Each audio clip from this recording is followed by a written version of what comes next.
I'm Prashant Pathak. I am CEO of Ekagrata Inc., which is a principal investing firm, and I am also managing partner of a private equity business, RH Capital.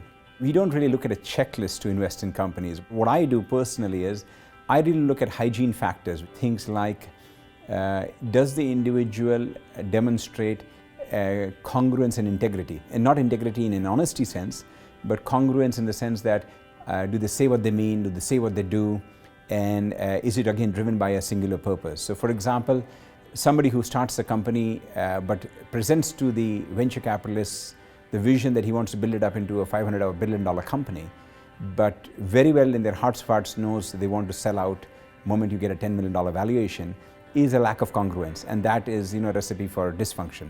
Second thing that we look for is where do the leadership skills lie within a team that brings it together. A startup company or a business or an investment which we lead should have people who will lead, others will follow, and some will get out of the way.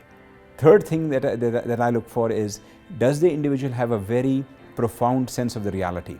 So are they really torturing reality to meet their requirements or agenda of the business, or are they actually pursuing reality as it exists, as the market sees it?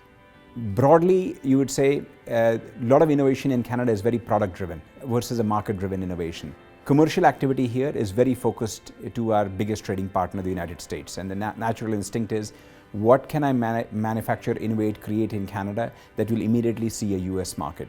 Do we really look at Canada being innovative globally versus Canada being innovative in the NAFTA sense?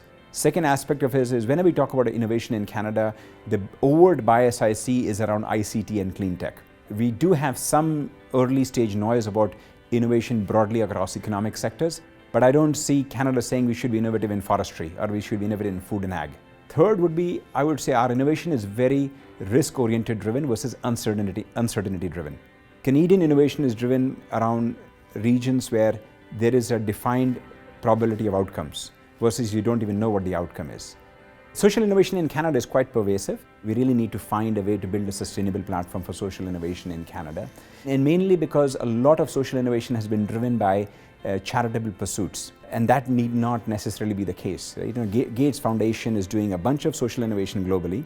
Some of it is actually for-profit driven, and there's nothing wrong in it as long as the minimum social needs are being met.